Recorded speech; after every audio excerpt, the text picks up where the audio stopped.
Episode के आगाज में आप देखेंगे कि गेंजेबे बाज़ंतीनी सिपाहियों को अपनी जानिब आते हुए देखकर बुरान और दुमरुल से कहता है, देखो सामने कौन आ रहा है, अपना डंडा तैयार रखो। इस पर बुरान दुमरुल और गेंजेबे से कहता है, हौसला रखो भाइयों, ये काम तुम लोग मुझ पर छोड़ दो। इस पर दुमरुल अपने सर के इशारे से कहता है, ठीक है। और फिर इसी दौरान बुरान मालगाड़ी से नीचे उतर आता है। इसके बाद बुरान सिपाही को कहता है, बातनिया के बहादुर कमांडर, सलाम हो आपको। इस पर बाज़ंतीनी कमांडर पूछता है कि तुम लोग अब तक कहाँ थे, हम कब से तुम्हारा इंतजार कर रहे हैं। इसी दौरान दुमरुल और गेंजेबे भी मालगाड़ी से नीचे उतर आते हैं। इस पर बुरान गेंजेबे और दुमरुल की जानिब देखने लगता है, लेकिन सिपाही की बात का कोई जवाब न बन पाने पर फिर से अपने तमाशे शुरू कर देता है और इसी दौरान सिपाही के कान के पास अपना एक हाथ लेकर जाता है और फिर कुछ करता है जहां पर जादू से एक और सोने का सिक्का नमूदार होता है। ये देखकर सारी आवाम बुरान के कारनामे पर वाह वाह करने लगती है। उधर दुमरुल रफ बजाने का काम भी अंजाम दे रहा होता है। इसी दौरान बुरान सिक्के को अपने दांतों की मदद से टेढ़ा कर देता है। ये देखकर लोग कहते हैं, ये तो सोना नहीं। इस पर बुरान सिपाही से मुखातिब होकर कहता है, हमारी आवाज और गीत सोने में बदल जाता है जनाब। ये कहकर बुरान सिपाही को झुककर सलाम पेश करता है। फिर सिपाही कहता है, तुम लोग बहुत ताखीर कर चुके हो, चलो पहले हमें तो कुछ सुनाओ। इस पर बुरान कहता है, तो बताइए आप, तुम्हारी महबूबा का नाम क्या है। इस पर सिपाही कहता है, हेलेना। इस पर बुरान काफी चहकते हुए अंदाज में कहता है, हेलेना हेलेना, और फिर अपना आला उठाकर हेलेना के लिए गाना गाने लगता है, जिसे सुनकर किले के अवाम काफी ज्यादा महजूज होती है। गाना कुछ इस तरह से बयान किया जाता है, हेलेना हेलेना, मुझे इस दर्द से बचा लो वरना मैं तुम्हारी मोहब्बत में मर जाऊंगा हेलेना। वहीं दुमरुल और गेंजेबे भी दफ बजाते हुए दिखाई देते हैं और फिर इसी तरह से बुरान गाना गाकर अपना गाना खत्म करता है। इस पर काफी ज्यादा सिपाही अपनी खुशी का इजहार भी करते हैं और फिर बुरान लोगों से दाद वसूल करता है। इसी दौरान सिपाही बुरान से कहता है, मैं तुम्हारे पास बिना सोने के आया हूँ, तुम्हें ये मालूम होना चाहिए। इस पर बुरान कहता है, कोई बात नहीं, हमारी पेशकश किले के तमाम सिपाहियों के लिए है, चलो मजे करो। बुरान की इस बात पर सब लोग बुरान के लिए तालियां बजाने लगते हैं और बुरान कहता है, जीते रहो। फिर बुरान दुमरुल वापस मालगाड़ी पर चढ़ जाते हैं और फिर थोड़ी देर के बाद गेंजेबे भी मालगाड़ी चलाकर किले में दूसरी जानिब जाने लगता है। मालगाड़ी चलाने के कुछ देर के बाद गेंजेबे, दुमरुल और बुरान किले के दूसरी जानिब पहुंच आते हैं। वहीं एक जानिब से आर्टेन उस्ताद की बेटी किले के दरवाजे से दाखिल होती हुई बुरान की तरफ आने लगती है और अपना चेहरा चादर के मुंह में छुपाया हुआ होता है। इसी दौरान वो एक ढलान के नीचे आकर बुरान से कहती है, मेरे ख्याल से तुम लोग किले में अपना रास्ता भटक गए हो। इस पर बुरान आर्टेन उस्ताद की बेटी को देखकर कहता है, हाँ यकीनन हमें बाहर निकालने वाला भी कोई जरूर होगा। इस पर आर्टेन उस्ताद की बेटी बुरान को सर के इशारे से कहती है, हाँ आ जाओ नीचे। और फिर बुरान, दुमरुल और गेंजेबे मालगाड़ी से नीचे उतर आते हैं और फिर लड़की इनसे कहती है कि मैंने अभी मौसीकारों का कमरा तैयार किया है, तुम लोग वहाँ पर आराम करो, जुल्फिकार रात को आकर तुम्हारा साथ देगा, अभी जाओ कमरों में और वहाँ पर इंतजार करो। इस पर बुरान कहता है, ठीक है, और ये कहकर लड़की वहाँ से रवाना हो जाती है। उधर दुमरुल हैरानगी से लड़की को जाता देखकर बुरान से कहता है, देखो किले में हमारे सरदार की जासूस एक दोशीज़ा है। इस पर बुरान कोई जवाब नहीं देता तो दुमरुल मुस्कुराते हुए बुरान की जानिब मुड़ता है तो बुरान दुमरुल को घूरते हुए कहता है, खामोश रहो।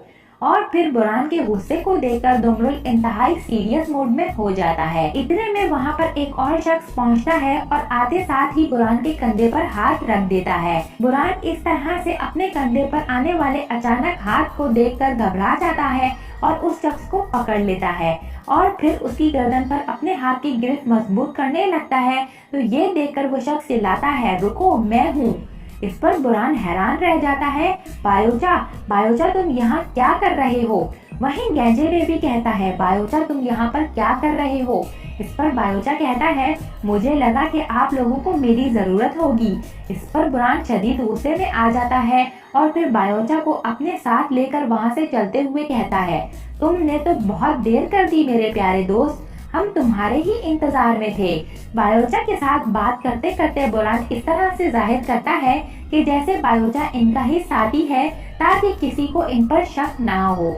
और इसी दौरान किले के अवाम मौसीकारों को सलाम करते हुए भी आगे बढ़ रहे होते हैं। उधर बुरान बायोचा को धीमे और मोहतात अंदाज में कहता है, अगर तुम साउची साहब के बेटे ना होते तो मैं तुम्हें यहाँ से निकाल देता बायोचा। इस पर बायोचा कहता है, लेकिन मैं। इस पर दुम्रुल भी बायोचा से कहता है, तुम कब बड़े होगे? अब भाई बुरान हम क्या करेंगे? इस पर बुरान गुस्से में बायोचा से कहता है, मैं तुम्हें दीवार के पार फेंकना चाहता हूँ भाई, आओ यहाँ से। इस पर बायोचा कहता है, लेकिन मैं आपकी मदद करना चाहता हूँ। इस पर बुरान गुस्से से कहता है, खामोश रहो, ज्यादा बात मत करो। और फिर बुरान अपने चारों तरफ नजर दौड़ाते हुए बायोचा से कहता है, अब वापस नहीं जा सकते तुम। उस्मान साहब का खून हो तो हम तुम्हारे लिए हिफाजत करने पर भी मजबूर हैं। हम तुम्हारे साथ ऐसा करने पर मजबूर हो गए हैं बायोचा, चलो अब यहाँ से। और ये कहते हुए बुरान बायोचा को लेकर किले में कमरे की तरफ चला जाता है।